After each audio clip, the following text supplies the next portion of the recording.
Assalamualaikum warahmatullahi wabarakatuh. Innal hamdalillah nahmaduhu wa nasta'inuhu wa nastahdihi wa nastaghfiruh. Wa na'udzu billahi min syururi anfusina wa min sayyiati a'malina. Man yahdillahu fahuwal muhtadi wa man yudlil falan tajida lahu waliyan mursyida.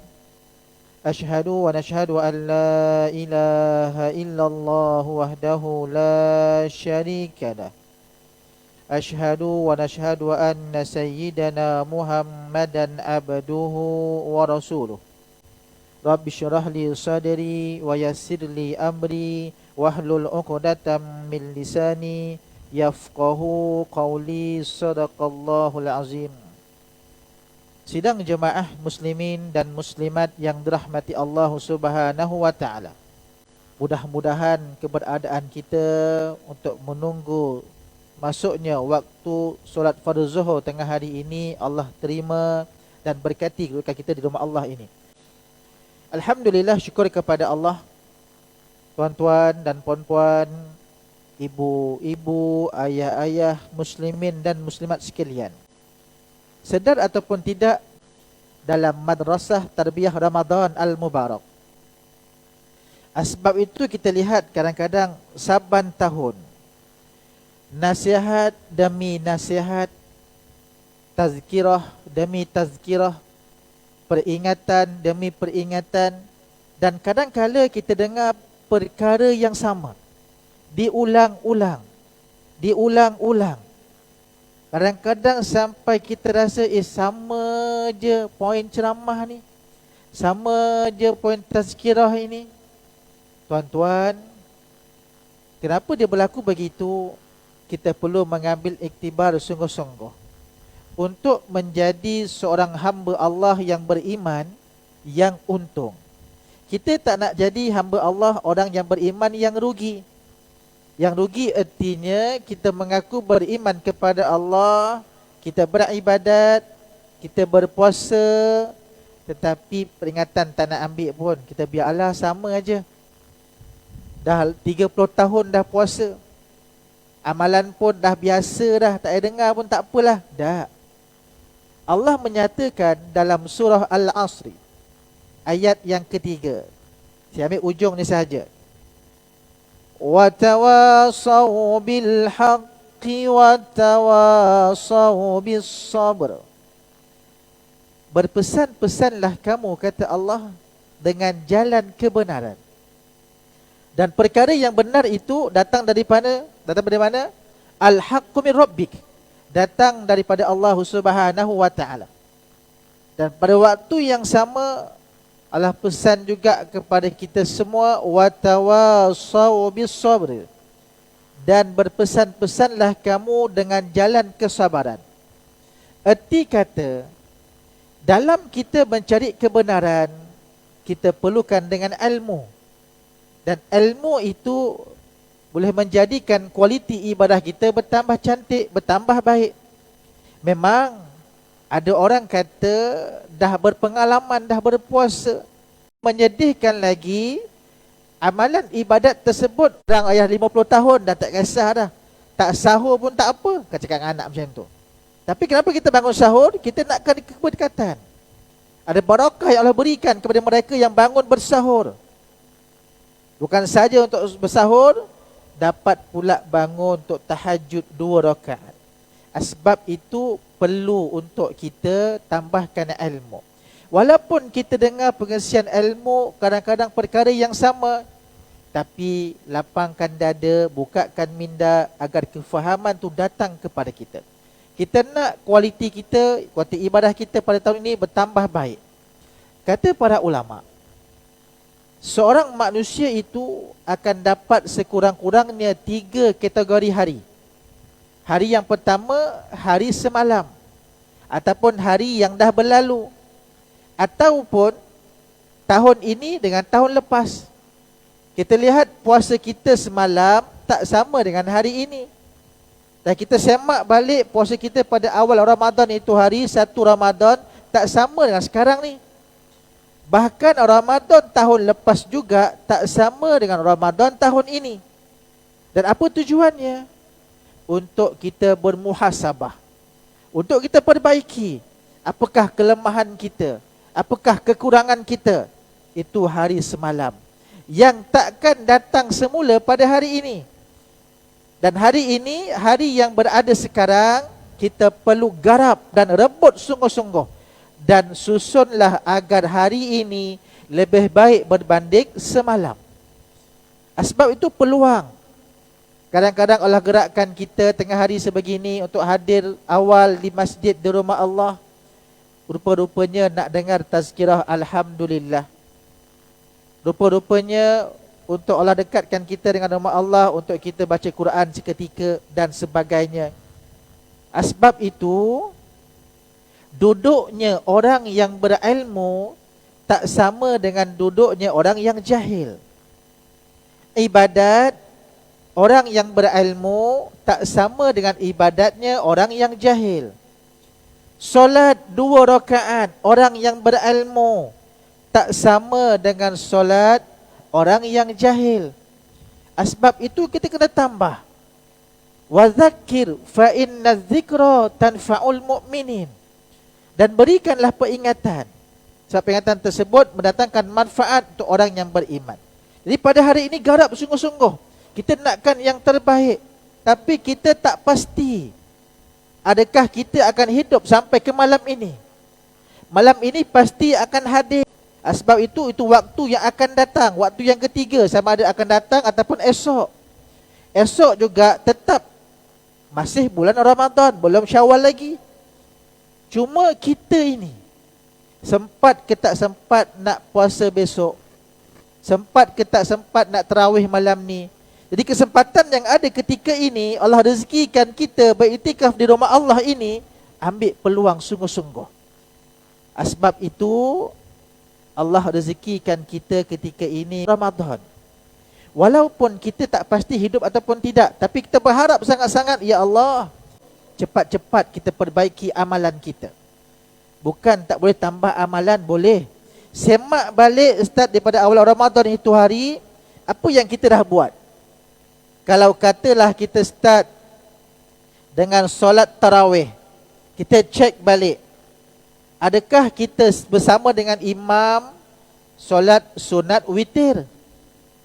Kalau agak-agak kita lepas 8 kita cabut, ataupun kita cakap malahlah nak witir dengan imam, dengan niat bangun malam nak sahur, nak witir sekali, kan? Bukan tak boleh, boleh. Tapi kita ingat, tuntutan untuk tunaikan solat sunat witir itu lebih besar berbanding tarawih. Itu ilmu. Kita nak kejar tarawih, tapi witir lebih besar ganjaran yang kita tak buat. Alangkah rugi. Istiqamah bersama dengan imam, dapat tarawih sama-sama, dan tunggu seketika untuk witir sama-sama. Sebab kita nakkan yang terbaik. Perbaiki sama-sama. Bukan soal kata nak tambahlah, nak tambah lagi, tak. Cek dulu yang terutama, amalan kita yang dah kita buat, okey ke tak okey. Kalau agak-agak masih lompong-lompong lagi, kena perbaiki. Itu satu. Dan semak juga, kita dah solat sunat tarawih, solat sunat witir bersama dengan imam. Adakah kita telah melaksanakan solat sunat qabliyah dan juga ba'diyah, solat sunat rawatib? Kalau belum, malam ini perbaiki sama-sama. Sebab apa? Tuntutan solat sunat rawatib lebih besar berbanding tarawih, berbanding witir. Itu kena buat. Itu sebab setiap hari ya solat rawatib. Tapi bila Ramadan, lipat gandakanlah. Jangan kita malam tu fikir nak buat lain, tak. Perbaiki dahulu. Solat sunat rawatib ni okey ke tak okey, perbaiki sama-sama. Antara menunggu nak waktu solat isyak, solat sunat qabliyah terlebih dahulu. Lepas imam baca doa, nak tunggu Bilal panggil untuk tarawih, sebelum dia duduk dia main telefon. Malam ini start kita ubah. Lepas panggil, sebelum Bilal panggil saja, tengok orang bangun sunat, bangun sama-sama, rebut peluang tersebut. Sebab kita tak tahu Allah turunkan Lailatul Qadar pada malam yang keberapa. Memang Nabi ada menyatakan bahawa carilah Lailatul Qadar pada 10 malam yang terakhir ataupun pada malam-malam yang ganjil. Tetapi tuan-tuan lihat dalam surah Al-Qadar, Allah sebut apa? Inna anzalnahu fi lailatul qadr wa ma adraka ma lailatul qadr. Apa yang Lailatul Qadar tersebut?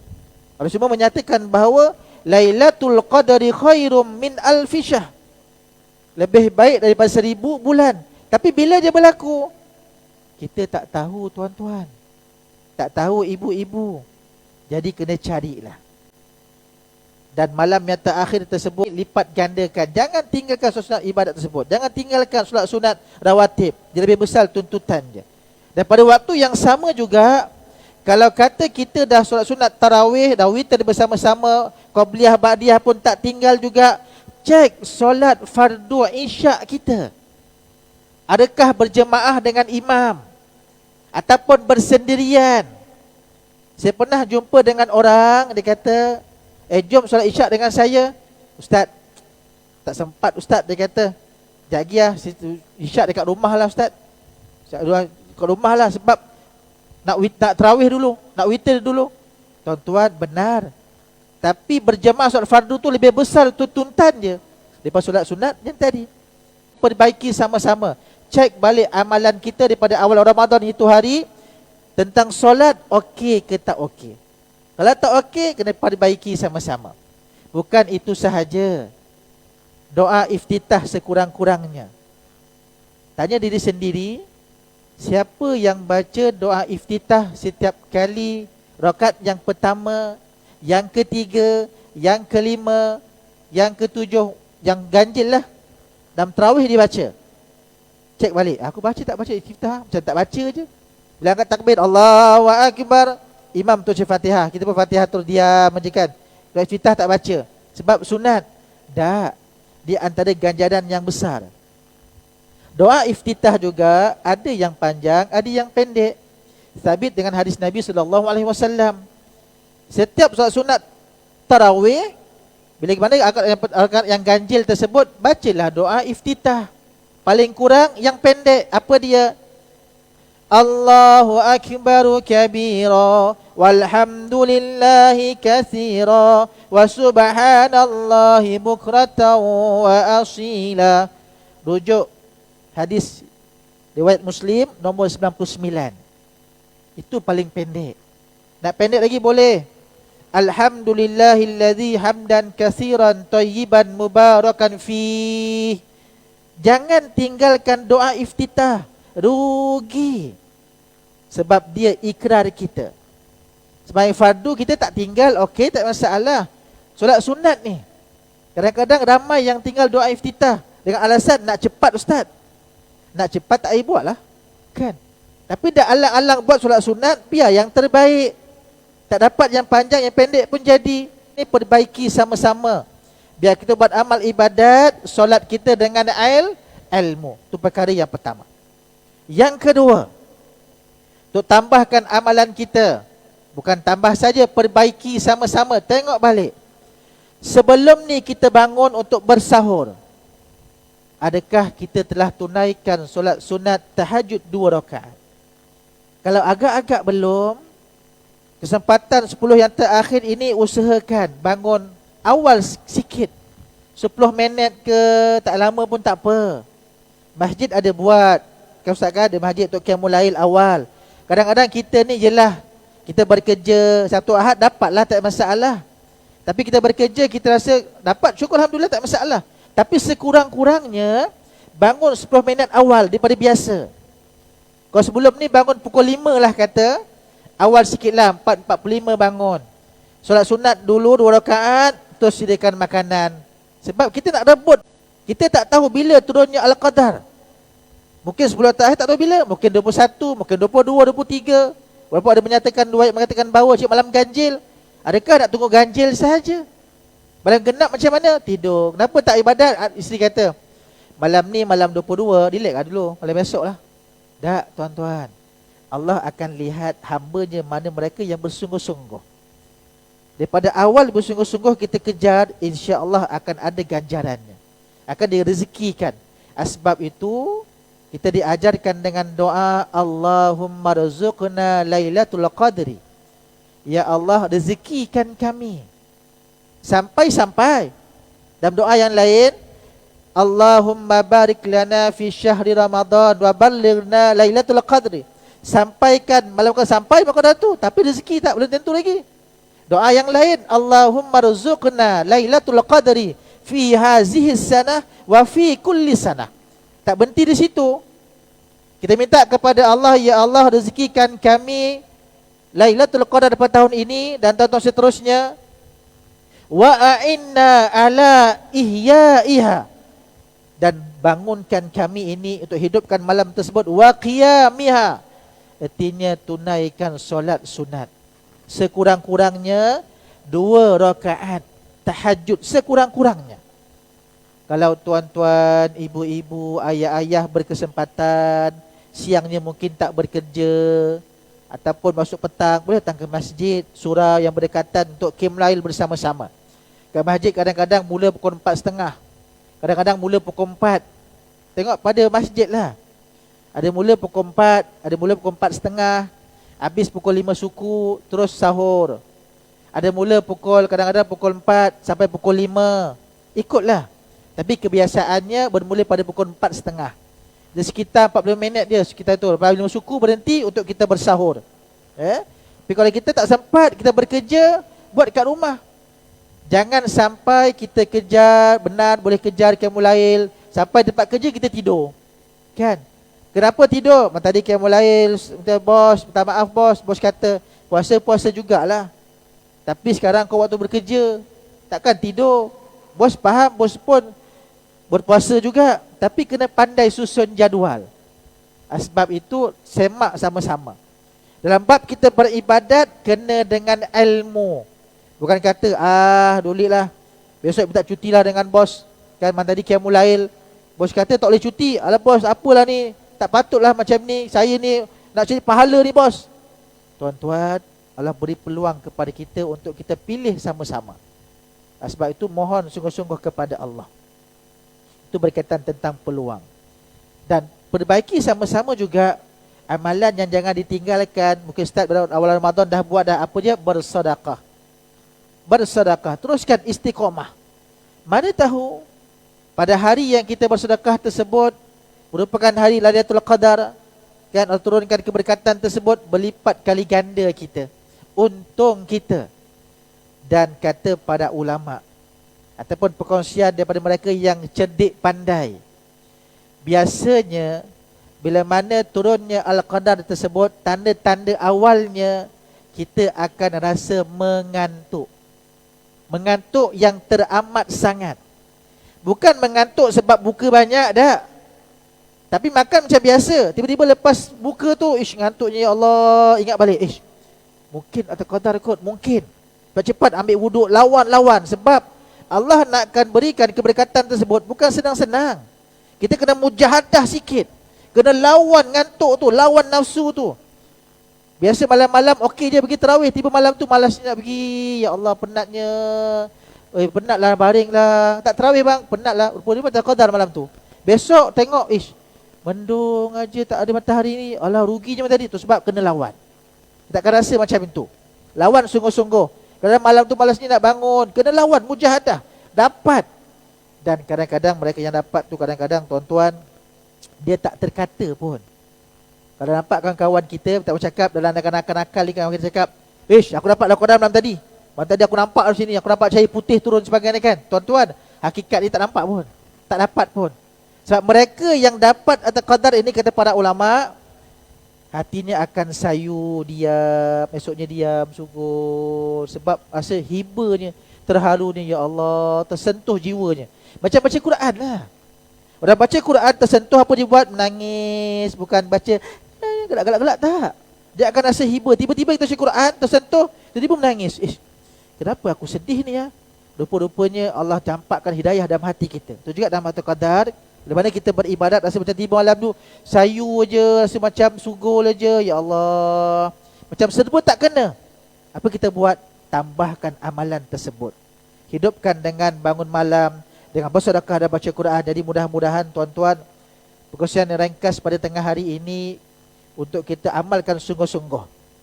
Dan berarti kata, yang pertama, perbaiki dahulu amalan-amalan kita yang kita buat. Solat tarawih, solat witir, solat rawatib, isyak dan sebagainya. Kalau belum, masukkan doa iftitah dan sebagainya, ataupun doa sebagainya, tambahkan. Biar bagi dia solid.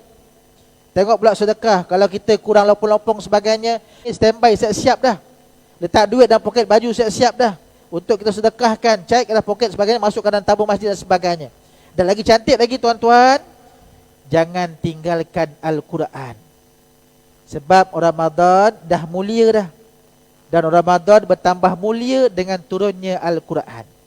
Dan Al-Quran turun pada bila? Inna anzalnahu fi lailatul qadr. Pada malam Al-Qadar.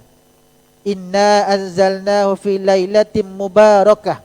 Malam yang penuh dengan keberkatan, dengan penuh dengan kemuliaan. Sebab itu tuan-tuan, rebut sungguh-sungguh. Dia satu malam yang Allah berikan keistimewaannya kepada umat baginda Nabi SAW. Umat-umat Nabi terdahulu tak dapat benda ni. Kita beruntung tuan-tuan, sampai hari Allah rezeki yang kita hidup dan sebagainya. Mohonlah kepada Allah. Minta, ya Allah, aku ni lemah ya Allah, aku ni tak mampu ya Allah, tapi aku teringin nak qadar ya Allah. Minta sungguh-sungguh. Nangislah tuan-tuan. Allah akan dengar rintihan kita. Dan bahkan dalam puasa kita juga Allah akan nilai terus. Kalau puasa ini dekat dengan Allah SWT, insyaAllah, mudah-mudahan. Jadi cukuplah perkongsian dan ringkas daripada saya pada tengah hari ini tuan-tuan. Mudah-mudahan Allah berkati kita. Dan mudah-mudahan Allah diterima amalan kita start daripada awal itu hari 1 Ramadan sampai ke hari ini. Dan doa sungguh-sungguh kepada Allah agar Allah rezekikan kita bertemu dengan Lailatul Qadar. Dan pada hari tersebut Allah rezekikan juga kita, untuk kita kesempatan hidupkan dengan qiyamul lailnya, hidupkan dengan sedekahnya, hidupkan dengan bacaan Al-Qurannya, dan santunilah ahli keluarga, dan santunilah jiran tetangga kita. Banyak peluang untuk kita buat pahala, kebaikan dan sebagainya. Rajin-rajinkanlah untuk kita berkongsi juadah berbuka dengan jiran-jiran, tetangga dan sebagainya. Orang kata ayat tadi banyak keberkatan dan sebagainya. Buat, jangan tinggalkan. Mana part peluang ada ruang untuk pahala, buat. Pergi pejabat pun tengok orang ada kerja kurang, kita tolong bantu dia sebagainya. Tolong sama-sama. Ingat, jangan biarkan hari Ramadan kita berlalu begitu sahaja. Jangan dibiarkan dia kosong. Kita nak jadi hamba Allah yang beriman yang untung. Bukan hamba Allah, hamba yang beriman yang rugi. Rebut sungguh-sungguh. Ini peluang kita untuk kita cukupkan amalan kita, tambah amalan sama-sama, dan mudah-mudahan berkati kita insya-Allah. Sekian daripada saya. Aku qauli hadza wa astaghfirullahal azim li wa lakum. Wassalamualaikum warahmatullahi wabarakatuh.